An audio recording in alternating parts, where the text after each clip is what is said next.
everyone, it's Joanna here from Inspired by Stamping, and today I have a fun, quick, easy tutorial on how to create this flamingo rainbow card using our Zig brush pens that I just purchased. I just purchased the 24 pack and I flipped them all upside down so because you can see all the colors that you're using, and I've been laying them flat on my desk, and you could just grab whichever color that you want. It's so easy.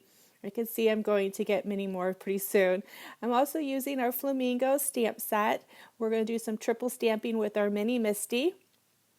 And I've also just added some rhinestones. And so here I've already cut out the cardstock. It's just a 5.5 by 4.25. And I'm also using some Canson watercolor paper, and I've already cut this. This is 5.5 by 2 inches. And I've already cut it, so it's also 140 millimeters. I have a tendency to use millimeters. It's a bit easier to divide.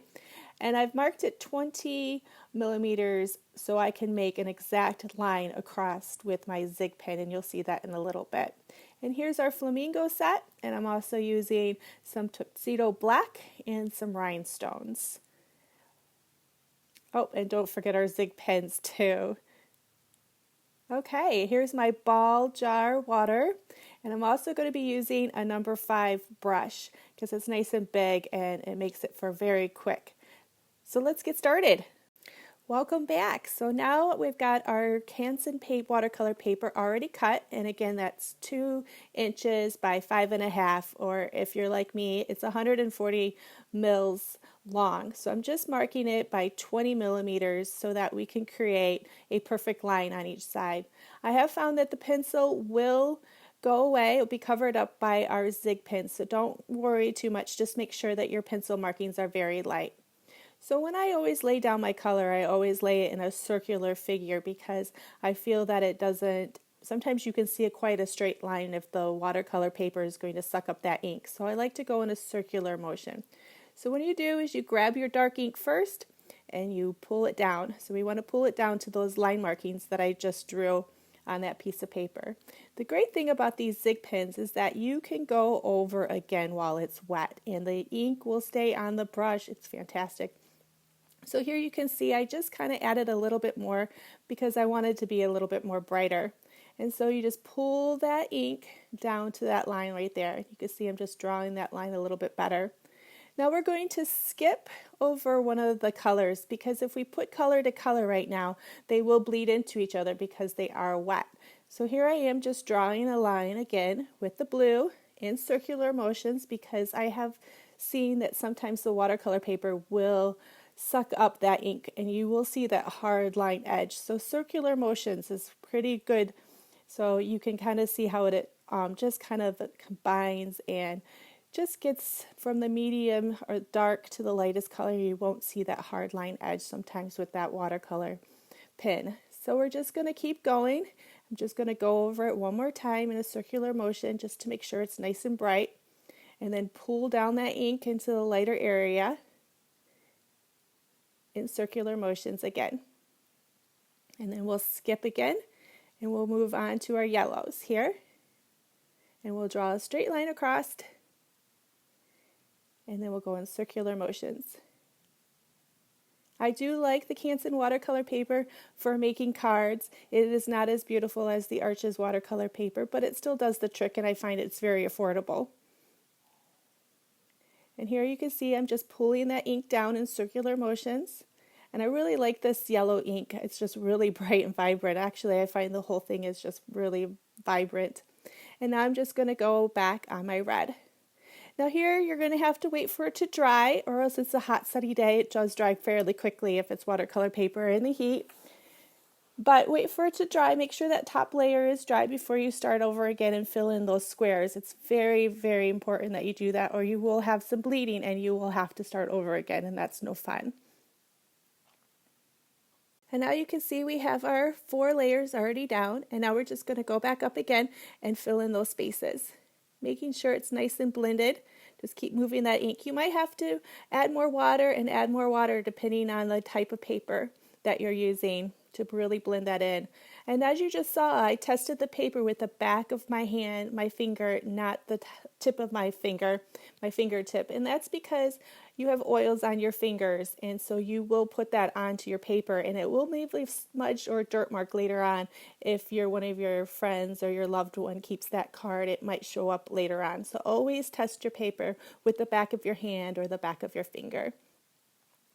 And as you can see, I'm just gently going through, and the watercolor is already dry, so I don't have to worry too much about it blending into the other colors, which is great because we really want a definitive line here. And again, just adding some of the midtones again to darken up this middle and the darker areas, and pulling that ink down to the bottom very carefully, making sure that we're not running it into the blues. And as you can see, it's just really coming together. It's starting to dry. You can see the beautiful dark to light edges going on now. Now I'm just going to grab our green, and I'll have all the colors that I used from this pack of 24 on our blog and also on our YouTube channel. So make sure you check out both of them. And again, in circular motions, and I just really love this. If you don't feel like waiting for your watercolors to dry naturally, you can always hit it with a heat gun, but just make sure that you do it properly, because watercolor paper has a tendency to get a little bit hot, and I don't want you to have scorch marks or it could curl. And so you really got to make sure that you're quite a fair distance away from it. So I just want to make sure that you know that too. And one more color, we're just going to grab our orange. And this orange actually is not the same as in my card that I just used and I'm showing with you. I actually went for a little bit darker orange because I didn't feel that that was a very big contrast to the yellow. So here I am just using a bit richer orange color in circles again. Grabbing lots and lots of water on my brush and moving that ink around. These pens are fabulous for moving ink around.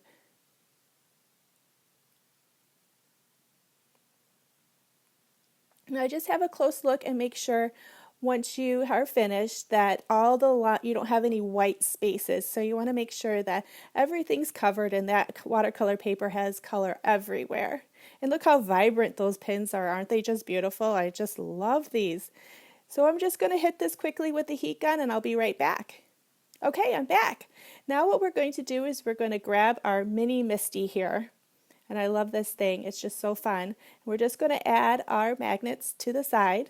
And I learned earlier, I just bought this a couple of weeks ago, and I did learn that with your clear stamps, if they are brand new, they will be sticky and sometimes you will lift up your paper. So I thought that I was making a mistake with my marker placement, but it wasn't. So I'm just going to line it up. I'm sorry for the shaking. I'm still using the little picnic table. And we're going to place it and just push gently.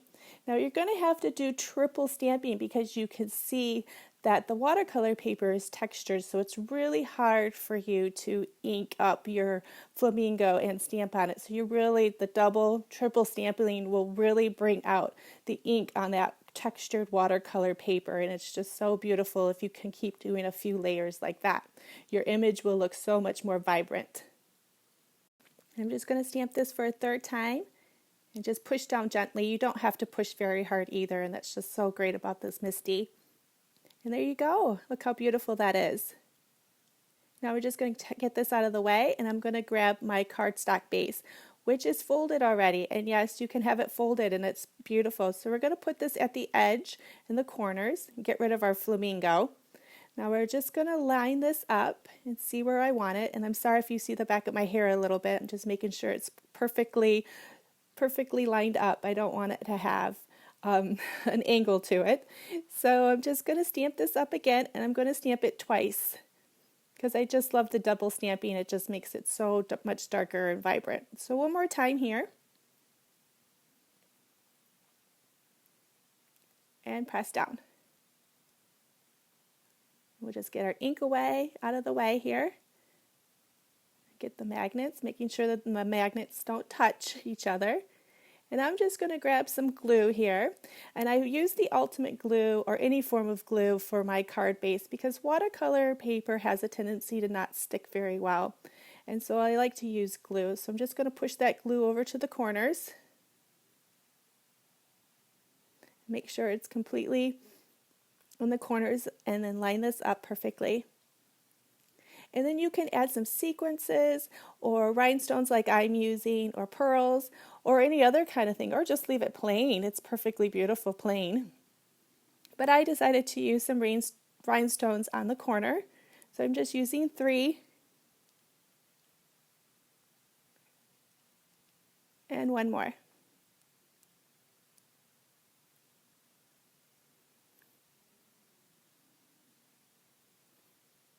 Okay, and there you have it. 2 beautiful, quick, easy, simple cards. And I really hope that you've enjoyed today's tutorial. If you have any questions, don't forget to contact me. And don't forget to sign up for our YouTube channel and also our newsletter online classroom, where I release in-depth tutorials on the 1st and the 15th of every month. Thanks so much, everybody.